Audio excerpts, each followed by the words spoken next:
Assalamualaikum warahmatullahi wabarakatuh. Halo guys, saya Muhammad Mukhtar, merupakan salah satu mahasiswa dari Sekolah Tinggi Agama Islam Al-Falah Cicalengka Bandung, dan saya prodi Hukum Ekonomi Syariah. How are you today? I think you are fine, okay? Baik, hari ini teman-temanku sekalian, kita akan membahas salah satu materi yang ada dalam bahasa Inggris, yaitu yang tidak aneh, mungkin terdengarnya di telinga kita, yaitu simple present. Di sini saya akan menjelaskan tentang simple present. Yang mana simple present, jika kita lihat dari arti kata terlebih dahulu. Yang pertama itu ada kata simple. Yang mana simple itu artinya kan sederhana. Jadi kita akan membahas suatu kalimat yang mana kalimat tersebut sangat sederhana, simple. Kemudian present. Present itu menyatakan tentang waktu sekarang yang sedang terjadi. Jadi jika kita simpulkan, ya, simple present itu adalah kalimat yang sederhana, yang mana kalimat yang sederhana tersebut menjelaskan, menyatakan tentang waktu yang sedang terjadi. Jadi gimana ya? Kata yang sederhana yang dilakukan untuk menyatakan waktu sekarang. Itulah yang disebut dengan simple present.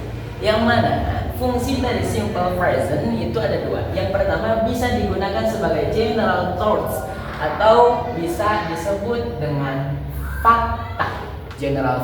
General thought itu fakta dari sesuatu atau fakta umum, seperti misal wanita melahirkan, kan itu fakta, tidak mungkin yang melahirkan itu laki. Jadi ketika kita ingin menyatakan suatu fakta, kita bisa menggunakan kalimat simple present. Yang kedua itu ada yang kedua, simple present fungsinya itu bisa digunakan sebagai habitual action atau bisa disebut diartikan sebagai kebiasaan sehari-hari, kejadian yang terus terulang, yaitu disebut kebiasaan. Jadi ketika kita ingin menyatakan kebiasaan, kita juga bisa menggunakan kalimat simple present seperti itu. Seperti contoh, misal kebiasaan makan, setiap hari kan kita selalu makan, atau tidak makan, mandi misal. Jadi sesuatu yang dilakukan secara terus menerus atau kebiasaan, kita ingin menyatakannya bisa menggunakan kalimat simple present. Itu fungsi dari simple present. Yang kemudian maju kepada materi berikutnya, yaitu ada form atau bentuk, atau bisa disebut juga dengan rumus. Ya, rumus dari simple present. Bagaimana sih tata cara kita membuat simple present? Oke, di sini di sini ada 3 bentuk dari simple present. Yang pertama ada kalimat positif, kemudian ada kalimat negatif, dan yang terakhir ada kalimat interrogatif atau kalimat tanya. Yang pertama, kita jelaskan tentang kalimat positif dari simple present. Yang pertama, rumusnya yaitu ada subjek, ya, pelaku, ditambah verb one, kata kerja pertama. Dan juga ini verb one bisa ditambah s or es, ditambah s atau es, dan juga ditambah objek, ya. Kata kerja pertama ditambah s atau es itu di mana-mana, khusus ketika subjeknya itu si, he, it. Jika subjeknya si atau he atau it, maka di akhir kata kerja verb one, ya, kita tambahkan s atau es, kemudian ditambah objek. Nanti saya akan menjelaskan lebih jelasnya tentang bagaimana sih cara kita membedakan verb one ini menggunakan s atau es atau tidak menggunakan sama sekali. Nanti di depan saya akan menjelaskan di depan secara lebih rinci. Ya, langsung saja seperti contoh dari kalimat simple present yang bersifat positif. Example seperti contoh, you play game. Ya, you itu subjek, ya, subjek, ya, I, you, we, they, kemudian she, he, it itu subjek, ya. Bisa kita tulis di sini, ya, supaya tidak lupa. Itu ada I, kemudian you, kemudian ada we, kemudian ada they, kemudian ada she, kemudian ada he, dan ada, ya. Nah, Di sini kita menggunakan you subjeknya, kamu. Ya you itu ya bukan bagian dari she, he, it. Oleh karena itu kita tidak usah menambahkan s atau is di dalam verb one-nya. Jadi you play gadgets. Kamu sedang bermain gadget. Ya, jadi cukup. Jadi memang sesederhana itu. Memang karena kalimatnya itu simple present, you play gadget. Kamu sedang bermain gadget. Bagaimana kalau misal subjeknya itu salah satu dari ini yang tiga, she atau he atau it, maka seperti yang tadi telah disinggung bahwa di akhir verb one-nya itu harus ditambah s atau is. Contoh, kita ingin mengganti kata kerjanya itu menjadi she. Oh, she berarti she plays gadgets. Jadi ditambah s, plays. Mengapa? Karena subjeknya menggunakan she. Itu jika menggunakan ini yang tiga, ya. Jika bukan ini yang tiga, ya tidak perlu ditambahkan s atau is. Jadi you play gadgets. Atau contoh yang lain, ya. Contoh yang lain seperti kalimat saya sedang makan. I eat rice. Saya sedang makan nasi. I eat rice. Kalau misal dia sedang makan nasi, jangan eat tapi eat. I eat bukan I, tapi contoh dia. He eats rice. Dia sedang makan nasi. Jadi di akhir verb one-nya ditambah s atau is. Kemudian, ya itu seperti itu kalimat simple present yang bersifat positif. Yang kedua, ada simple present yang bersifat negatif, ya. Yang mana rumusnya itu adalah yang pertama subjek seperti biasa, pelaku, ditambah do not atau doesn't, atau juga bisa menggunakan does not atau bisa disingkat sebagai doesn't. Ditambah verb one, ini tidak perlu ditambah s atau is lagi karena s atau is hanya digunakan di kalimat simple present yang bersifat positif. Oleh karena itu di kalimat negatif tidak perlu ditambah s atau is. Kemudian ditambah objek. Langsung saja kepada contoh. Example, contohnya, she doesn't love me. Oh, dia tidak mencintaiku. Dia, she. Dikarenakan she, maka kita menggunakan doesn't. Ya, jadi doesn't itu digunakan untuk she, he, it. Ini bisa menggunakan doesn't. Kemudian are you, they, ini bisa menggunakan doesn't. Seperti itu, ya. Karena di sini kita menggunakan subjeknya she, berarti kita menggunakan yang doesn't. Dia tidak mencintai love me. Mencintai verb one dan me itu objek. Ya, jadi dia tidak mencintai. Bagaimana kalau misal kita tidak menggunakan she? Contoh subjeknya kita ganti dengan you misal. Jadi kita tinggal ganti saja. You, ingat jangan you doesn't tapi menggunakan doesn't. Ya, you doesn't love me. Kamu tidak mencintaiku. Itu pengaruhnya di dalam speaking, di dalam pengucapan, ya seperti itu. Jadi satu kali lagi bahwa yang negatif ya itu rumusnya subjek ditambah doesn't or doesn't, ya kemudian ditambah verb one dan ditambah objek. Perlu diketahui verb one di dalam kalimat simple present yang negatif itu tidak harus ditambah s atau is. Oke, itu untuk yang kedua. Kemudian lanjut yang ketiga yaitu kepada kalimat interrogatif atau pertanyaan. Bagaimana rumusnya simple present yang bersifatnya menanyakan? Yaitu rumusnya yang pertama kita bisa menggunakan do or does. Ya, ini bisa kita menanyakannya hal yang positif atau hal yang negatif. Kalau hal yang positif itu menanyakan biasa. Kalau hal maksud menanyakan negatif itu seperti apa? Jika kita menanyakan tapi kita menanyakannya itu ada rasa ragu dengan jawaban dia, nanti kita bahas, ya. Contoh. Yang pertama, kita menggunakan do or does. Ini berarti kata do atau does di sini artinya apakah. Yang mana di dalam bahasa Inggris do or does ini termasuk kata auxiliary atau kata bantu, gitu ya. Do or does ditambah subject ditambah verb one. Sama, verb one di sini tidak menggunakan is atau is di akhirnya. Kemudian ditambah objek dan ditambah intro. Langsung saja kepada contohnya, example. Do you know him? Apakah kamu tahu atau apakah kamu kenal dia? Kan menanyakan, apakah kamu kenal dia?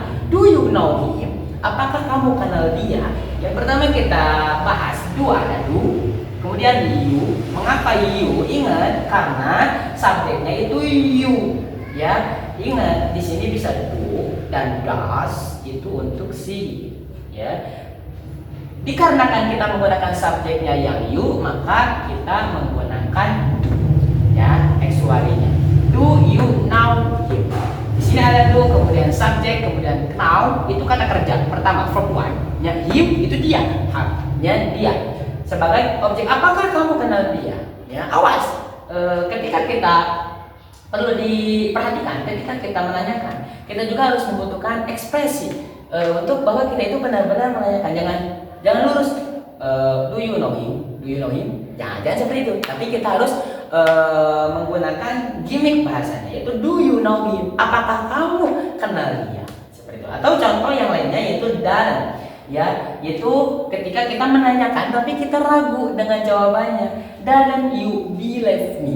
Apakah kamu yakin kepadaku? Jadi kita menanyakan tapi kita ragu-ragu atas jawabannya. Apakah kamu percaya kepadaku? Oh, karena itu maka kita menggunakan dan, ya, seperti itu. Ya, dan kemudian di sini ada subjek, kemudian ditambah verb one, dan di sini ada objek dan ditambah interrogatif. Oke, sekarang sesuai dengan yang telah saya katakan sebelumnya, bahwa saya akan menjelaskan tata cara penggunaan s atau is pada verb one di dalam kalimat simple present. Oke, yang pertama perlu kita perhatikan bahwa kata kerja atau biasa disebut dengan verb one lebih khususnya di dalam simple present ditambahkan s atau is di akhirnya, itu yang pertama khusus untuk subjek she, he, it atau noun. Noun itu kata benda. Kata benda itu bisa seperti nama orang atau nama hewan, ataupun yang ini tiga, nama apa itu, nama orang ketiga dan tunggal.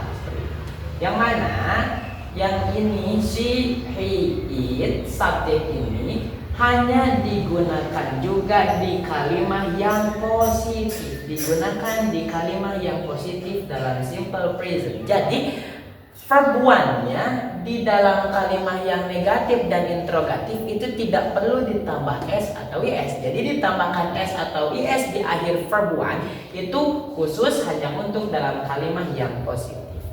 Oke, itu yang pertama. Jadi kalau misalkan ada kalimat positif nih, tapi kita tidak menggunakan subjek yang ini, contoh I atau you atau we atau they, ya, itu tidak perlu ditambahkan s atau is, karena ingat yang ditambahkan s atau is itu hanya khusus ketika kita menggunakan subjeknya she, he, it atau menggunakan noun, kata benda. Oke, itu yang pertama, ya. Contoh misal seperti tadi contohnya bisa she plays game, ya. Oh, she plays football, ya, itu contohnya bisa.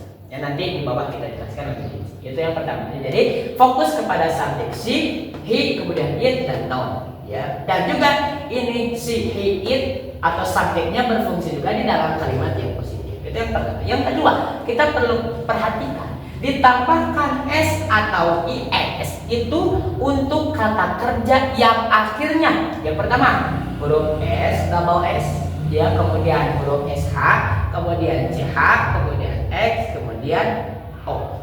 Seperti contoh misal, contoh yang berakhir double s, kata kerja verb one-nya kiss, mencium, itu kan double s, berarti jadi kisses. Jadi kiss, kemudian ditambah is, jadi kisses. Kemudian rindu, miss, jadi ditambah is, misses, gitu. Jadi misses, jadi ditambah is di akhirnya. Mengapa? Karena kata kerjanya akhirnya double s. Atau misal sh, ujung huruf dari kata kerja tersebut sh, ujung katanya. Contoh misal mencuci, was-nya was itu kan mencuci, sh. Nah, kemudian ditambahkan is, jadi was. Contoh, she washes car. Dia sedang mencuci mobil. Dan juga kata-kata lain yang berakhir dari ch bisa dicari sendiri, kemudian dari x, dari o seperti go, ya, seperti itu dan lain sebagainya. Jadi kata kerja yang berakhiran ss, yang berakhiran sh, berakhiran ch dan berakhiran x dan juga berakhiran o, maka di akhirnya kita bisa menambahkan s atau is. Ya. Yang ketiga, kita perlu perhatikan kata kerja yang mana kata kerja tersebut akhirnya huruf y. Akhirnya itu huruf y, namun sebelum huruf y itu ada yang disebut sebagai konsonan. Konsonan itu huruf mati. Ya, jadi ada huruf mati. Jadi ada kata kerja yang mana kata kerja tersebut akhirnya huruf y. Sebelum huruf y itu ada konsonan, kata mati. Maka itu juga ditambah is. Ya. Seperti contoh, misal yang memiliki konsonan itu fly. Ya, fly. Kan itu fly itu kan kata kerja. Fly yang artinya terbang kalau tidak salah. Fly akhirannya y, sebelumnya itu huruf konsonan, huruf mati. Maka kita juga harus bisa menambahkan is di belakang. Jadi flies. Ya. Dan juga ketika kita berbicara tentang kata-kata yang memiliki konsonan dan berakhir huruf y, kita itu harus menggantikan huruf y-nya kepada huruf i. Jadi flies, jangan flies, tapi flies. Ya, seperti itu. Ya, jadi ditambah s itu di mana-mana ada kata kerja yang mana kata kerja tersebut berakhiran huruf y dan sebelum huruf y tersebut ada konsonan atau huruf. Yang ketiga itu ada kata kerja yang mana akhirnya sama y, tapi sebelum akhir y itu ada vokal. Vokal itu huruf hidup. Seperti contohnya play. Ya, contohnya seperti play. Kan play. Ya, ini kata kerja yang pertama akhirnya huruf y. Kemudian yang sebelum akhirnya itu huruf vokal atau huruf hidup. Kemudian kita itu bisa menambahkan s. Jadi plays. Seperti contoh dia plays. Contoh football. Dia sedang bermain bola. Atau bagaimana kalau misal kamu sedang bermain bola, jangan plays, jangan menggunakan s. Mengapa? Karena subjeknya itu bukan si, he, dan it. Oleh karena itu play saja biasa. Play football, bermain bola. Seperti itu. Jadi penggunaan s atau is pada verb one dalam kalimat simple present itu bisa diperhatikan. Yang pertama dari subjek kalimat positifnya itu harus si atau he atau it atau no. Jika tidak menggunakan ini, maka kita tidak perlu menambahkan s atau is. Kemudian bisa ditambahkan s atau is di mana-mana ada kata kerja verb one, akhiran dari kata kerja tersebut s, double s, kemudian sh, ch, x atau o. Seperti tadi kiss, miss, kemudian was, kemudian go atau do, ya, dan lain sebagainya.